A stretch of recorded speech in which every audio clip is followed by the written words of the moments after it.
Hello नमस्कार. मी आज इथे पावभाजी बनवणार आहे. पावभाजीसाठी भाज्या मी कट करून घेतल्या आहे. बटाटे, फ्लावर, बीट आणि वाटाणे एवढंच मी घेणार आहे. तुम्हाला तुमच्या आवडीनुसार तुम्ही भाज्या अजून ॲड करू शकता. कांदा, मिरची आणि टोमॅटो मसाल्यासाठी मी इथेच कापून घेतलं एकाच वेळेला. सगळे केलं ना, तयारी करून ठेवली. मग आपल्याला पण परत चॉपर वगैरे घ्यायची गरज पडत नाही आणि परत तेच काम करावं लागत नाही. इथे भाज्या स्वच्छ धुवून मी शिजवून घेणार आहे. 2 ते 3 शिट्ट्या छान काढून घ्यायच्या. मऊ होऊन जाते तेवढ्याच भाजी. वाटलंच तर 4 शिट्ट्या काढून घेऊ शकतो. बटाटे आणि फ्लावर तर अगदी लवकर शिजते, पण बीट टाकलं आहे मी म्हणून मग थोडंसं बीट शिजायला वेळ लागतो. भाजी शिजताना मी इथे मीठ टाकून घेणार आहे चवीपुरता. साईडला मी इथे माझ्यासाठी चहा बनवत होती. चहाचा टाईम होता संध्याकाळी. म्हटलं चला आज उपवास पण होता माझा, म्हणून मग मी थोडंसं चहा ठेवला आहे. आणि मीठ टाकल्यानंतर आपल्याला कुकरचं झाकण लावून 3 किंवा 4 शिट्ट्या जास्तीत जास्त काढून घ्यायच्या आहेत. अगदी व्यवस्थित शिजवून होते 3 शिट्ट्यांमध्ये, पण अजून वाटलंच तर आपण एक काढून घेऊ शकतो अजून एक्स्ट्रा. आता मी इथे कांदा, टोमॅटो आणि लसूण जो घेतला होता, जाड मिरची घेतली एक, ती मी सगळं एकत्रच वाटून घेणार आहे. मी एकत्रच वाटून घेते सगळं, वेगवेगळं परत करण्यापेक्षा सगळं एकाच याच्यात टाकून मग मी ते वाटून घेतलं आहे.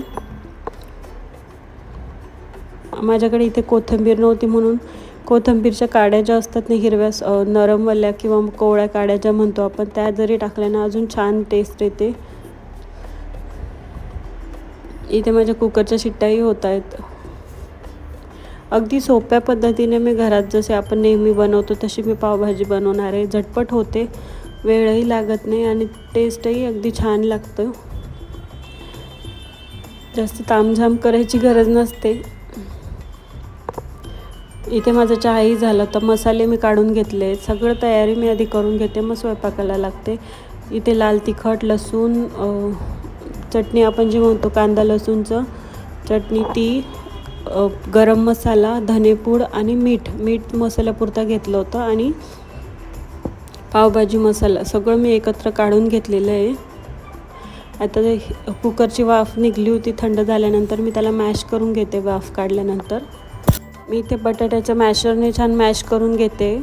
एकदम बारीक मॅश करायची गरज नाही, बाईट राहील असं राहू दिलं तरी चालतं. मी वाटाणे शिजायला नव्हते टाकले. वाटाणे मी मसाल्यामध्येच टाकते. वाटाणे मी जास्त शिजतात म्हणून मग मी नंतर तेल किंवा मसाला आपण जेव्हा फ्राय करतो तेव्हा मी थोडंसं 5 मिनटं शिजवून घेते. आता आपण फोडणी देऊन घेऊ. फोडणीसाठी मी कढाईमध्ये 1-1.5 पळी साधारण तेल घेतलं आहे आणि 2 क्यूब बटरचे घेणार आहे.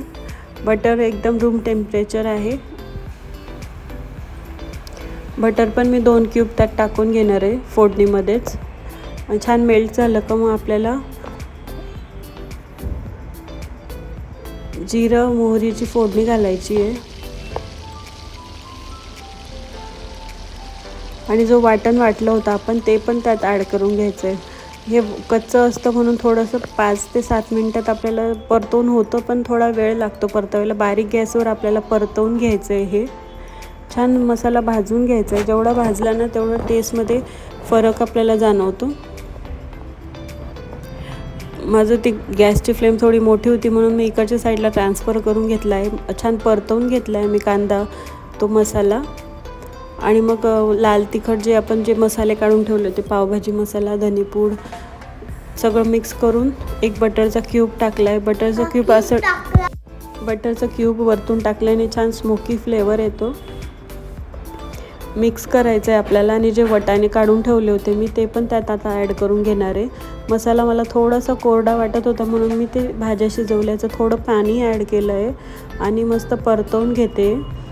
वाटाणे पण ॲड केले मी. आता वाटाणे फ्रोझन नाही आहेत, फ्रेश वाटाणे आहेत म्हणून थोडंसं शिजवून घ्यायला लागेल. ते मसाल्यातच मी झाकण ठेवून 5 मिनटं शिजवून घेणार आहे. इथे मस्त मसाला तयार झाला आहे आपला.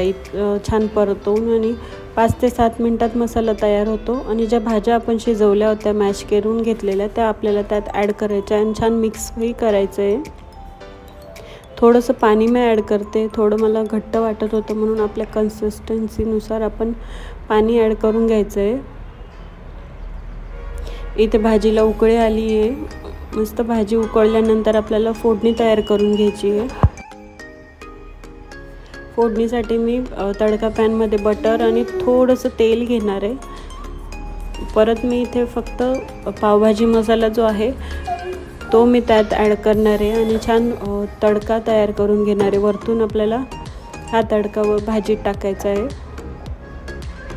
टाकल्यानंतर मिक्स करून फक्त 2 मिनटं आपल्याला झाकून शिजवून घ्यायची ही भाजी. छान स्मेल आणि जो आपण तडका दिलेला असतो त्याची टेस्ट उतरते. आणि आता मी ते जे पावभाजीसाठी आपण पाव बनवतो ते पाव तयार करून घेणार आहे. शेकून घेते मी त्यांना. बटर घेतलं आहे परत मी एका तव्यावर आणि थोडंसं भाजीचा रस्सा घेतला आहे. हे पाव जे आहेत ना माझ्याकडनं कधीच नाही असे सारखे कट होत नाही, कधी कमी कधी जास्त असं होतं. मग मी तसंच त्यांना भाजून घेते. कोणी परफेक्ट नसतं. चला असो, इथे माझे पावही भाजून तयार झालेले आहेत. पावभाजी इथे तयार झाली. कांदा घ्यायचा आहे, टोमॅटोही कापून घेऊ शकतो. बटर करायचं आहे वरतून ॲड त्याच्यामध्ये आणि पावभाजी तयार आहे.